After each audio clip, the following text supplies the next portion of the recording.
எல்லாருக்கும் மிகப்பெரிய வணக்கம். வாங்க இன்றைக்கி நம்ம என்ன சாப்பாடுன்னு வந்து பார்த்துடலாம். சட்னி வீடியோ தாங்க பார்க்க போகிறோம். தக்காளி வெங்காயம்லாம் போட்டு ஒரு சட்னி பண்ண போகிறோம். இது வந்து முட்டை தோசைக்கு சூப்பராக இருக்கும். கண்டிப்பாக இந்த சட்னி பண்ணிங்கன்னா முட்டை தோசை ஒன்று ஊற்றி சாப்பிடுவீங்க. அந்தளவுக்கு ரொம்ப டேஸ்ட்டாக இருக்கும். இது நான் ஹாஸ்டல் படிக்கிறப்ப தான் வந்துட்டு முட்டை தோசைக்கு இந்த சட்னி தருவாங்க. ரொம்ப நல்லாயிருக்கும். நீங்கள் கண்டிப்பாக இதை ட்ரை பண்ணி பாருங்கள். வாங்க எப்படி பண்ணலான்னு பார்க்கலாம். அதுக்கு 2 தக்காளி, 2 பெரிய வெங்காயம் மீடியம் சைஸ் ரெண்டுமே கட் பண்ணி எடுத்துக்கலாம். கொஞ்சம் அரை கைப்பிடி கொத்தமல்லியும் புதினாவும் எடுத்துக்கலாம். ஒரு 4 பல் பூண்டு, வரமிளகா. இப்போ வாங்க என்னென்ன பொருள் இதெல்லாம் கரெக்டாக ரெடி பண்ணி வச்சுக்கோங்க.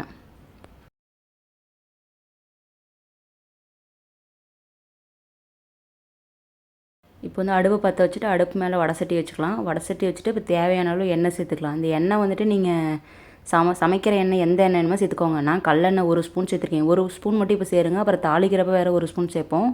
கரெக்டாக இருக்கும். இப்போ 1 ஸ்பூன் சேர்த்துட்டு வரமிளகா ஒரு 5-6 போட்டுக்கோங்க. நான் வந்து ஒரு எக்ஸ்ட்ரா ஒரு 2 போட்டிருக்கேன். நாங்கள் கொஞ்சம் நல்லா காரம் சாப்பிடுவோம், அதனால் 2 எக்ஸ்ட்ரா போட்டிருக்கேன். நீங்கள் எனக்கு நல்லா காரம் சாப்பிடுவீங்க, ஒரு 5-6 போட்டுக்கோங்க. இன்னும் ஒரு 5 மட்டும் போட்டுக்கோங்க. சேர்த்துட்டு இப்போ 2 வெங்காயம் மீடியம் சைஸ் பெரிய வெங்காயம் கட் பண்ணி வச்சுருக்கோம்ல, அதையும் சேர்த்துட்டு நல்லா வதக்கிக்கலாம். இது ரொம்ப நல்லா வதங்கணும், ஒவ்வொரு டைம் வதங்கணும், மெதுவாக வதக்கணும் அப்படிலாம் அவசியம் இல்லை. 5-10 நிமிஷத்தில் இது கட் பண்ணுறதுலேருந்து செஞ்சு அரைச்சி சாப்பிட்ற வரைக்கும் கரெக்டாக 10 நிமிஷம் போதுங்க. டக்குன்னு ஈஸியாக செஞ்சாலாம். நீங்கள் செஞ்சு பாருங்கள், அப்புறமேட்டுக்கு சொல்லுவீங்க, கமெண்ட்டில் வந்து சொல்லுங்கள். இப்போ வெங்காயத்தை போட்டு நல்லா கிண்டிட்டு, இப்போ வெங்காயம் நல்லா வதங்கினதுக்கப்புறம் வந்து தக்காளியை போட்டு நல்லா கிண்டிக்கலாம்.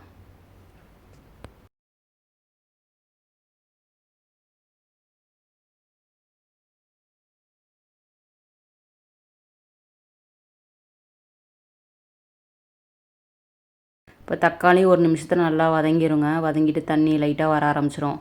இப்போ வந்து ஒரு 4 பல் பூண்டு வந்து சேர்த்துக்கலாம். ஒரு மீடியம் சைஸில் இருக்க ஒரு 4 பல் பூண்டை சேர்த்துட்டு அதேமாதிரி நல்லா கிண்டிக்குங்க. கிண்டிட்டு இப்போ வந்துட்டு கொத்தமல்லியும் புதினாவும் வந்துட்டு ஒரு சேர்ந்த மாதிரி ஒரு அரை கைப்பிடி அளவுக்கு, இந்த அளவு கரெக்டாக இருக்கும்.